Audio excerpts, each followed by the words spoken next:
यहाँ पे हम बात करने वाले हैं दो डेवलपमेंट के बारे में। सबसे पहले जो भारत का एडीएस सिस्टम है, इंडिजिनस एयर डिफेंस सिस्टम, कूशा को लेकर बात करेंगे। तो इसके ऊपर जो एक नया डेवलपमेंट है वो डिफेंस सेक्रेटरी की तरफ से है, जहाँ पे एक कॉन्क्लेव में एनडीटीवी के कॉन्क्लेव में बात करते हुए उन्होंने ये बताया है कि जो कूशा के इनिशियल ट्रायल है उसमें जो रिजल्ट रहे हैं सेटिस्फैक्ट्री रहे हैं, प्रॉमिसिंग रहे हैं, लेकिन ऑफिशियली किसी तरह का कोई जो नोट टाइम है या फिर जो ट्रायल है वो इस तरह का अब तक दिखे नहीं है। लेकिन जो ट्रायल है वो कंडक्ट होने ही वाले थे। तो जो उनकी वर्डिंग है उसके कई सारे मतलब हो सकते हैं, जैसे कि जो सब सिस्टम की टेस्टिंग है, कंपोनेंट लेवल पे टेस्टिंग है, चाहे वो रडार की हो, सीकर की हो, गाइडेंस यूनिट की हो या फिर जो प्रोपल्शन है उसको लेके है। तो इन सबको टेस्ट कर लिया गया होगा इंडिविजुअली, और जो कंबाइंड फंक्शनिंग है तय किए गए पैरामीटर पे वो काम कर रहे होंगे। तो यहाँ पे जो ग्राउंड टेस्ट है हो सकता है वो भी कंडक्ट कर लिया गया होंगे, इसके मोटर के, एवियोनिक्स के या फिर जो लॉन्च इक्विपमेंट है, कमांड कंट्रोल यूनिट है, इन सभी के जो सिमुलेटर्स हैं वो सभी बना लिए गए होंगे। और यहाँ पे जो स्पेशल एलिमेंट है किल व्हीकल का, उसके लिए जो एल्गोरिथम है हो सकता है ग्राउंड पे वो वेरीफाई कर लिया गया हो, क्योंकि हम सभी जानते हैं कि कूशा में जो कि स्पेशल एलिमेंट है काइनेटिक किल व्हीकल वो दिया जा रहा है, जिससे कि जो मैन्यूरेबल टारगेट है, हाई स्पीड टारगेट है, उन सबको इंटरसेप्ट कर पाएगा। तो जो पार्शियल इंटीग्रेशन है वो सभी हो गए होंगे, अब वो चाहे रडार का हो, कमांड का हो या गाइडेंस का हो। तो इन सभी चीजों पे जो प्रोग्रेस है, टेक्निकल प्रोग्रेस, वो प्रॉमिसिंग होंगे। तो ज्यादातर जो चांसेस है वो इनके हैं, या हो सकता है जो एक एक्चुअल फायरिंग है वो भी हुई हो, उसके बारे में कोई जो डिटेल है वो ना हो।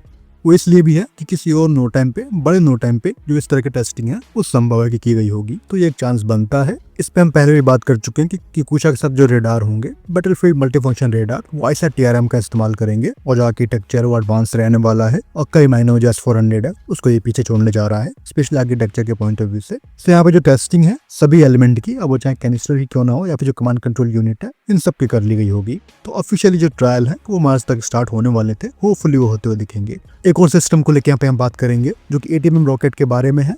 तो इसकी जो टेस्टिंग है वो 2024 में कंडक्ट की गई थी, और हाल ही में इसको डिस्प्ले किया गया है सऊदी अरेबिया डिफेंस एग्जीबिशन में। और ये जो रॉकेट है उसको डेवलप किया है IIT मद्रास ने BEL के साथ मिलके, और जो कंसोर्शियम है RAL और बिल्वा का वो यहाँ पे साथ में था। तो ये ATMM कैलिबर का रॉकेट है, अनगाइडेड रॉकेट है, जिसको इंडिजिनसली बनाया गया है। एफर्ट यहाँ पे इसलिए डाला गया है कि इस तरह के जो रॉकेट इम्पोर्ट हो रहे हैं उसको रिप्लेस किया जाए। इनिशियली यहाँ पे जो प्लान होगा वो ये लग रहा होगा कि जो MI सीरीज के हेलीकॉप्टर्स हैं और उन पे जो रॉकेट है वो S8 है, जो कि ATMM रॉकेट है, तो उनको रिप्लेस किया जाए। वहां से जो इसकी फायरिंग है वो होते हुए दिखेगी। और फ्यूचर में पॉसिबिलिटी है कि जो LCH है या फिर जो हमारे रुद्र है उनके लिए भी जो एक लॉन्चर है, इसको लॉन्च करने के लिए वो बनाया जाए, उन पे जो इंटीग्रेशन है वो हो सकता है। तो ये जो दो पॉसिबिलिटी है वो यहाँ पे दिख रही है, क्योंकि यहाँ पे जो ट्यूब का डायमीटर होगा वो बड़ा रखना पड़ेगा, जो स्ट्रक्चरल लोड होंगे वो हायर जरूर जाएंगे, और जो इंटरफेस है इग्निशन के लिए, इलेक्ट्रिकल इंटरफेस, वो अलग होंगे। तो जो Mi-17 है वो ऑलरेडी इसको सपोर्ट करता है, अनगाइडेड रॉकेट को।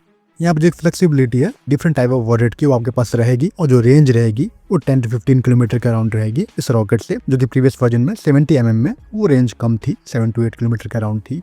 तो कहीं ना कहीं जो अपग्रेड है प्रचंड को और ALH रुद्र को दोनों को मिलेगी, अगर जो इसके लिए लॉन्चर है वो इंडिजिनस रहते हैं तो जो फायर पावर है वो उन दोनों की बढ़ जाएगी। तो ये क्रूशियल डेवलपमेंट है जहाँ पे इन सिस्टम का भी जो इंडिजिनाइजेशन है वो किया जा रहा है। फिलहाल इस वीडियो में इतना ही। जय हिंद।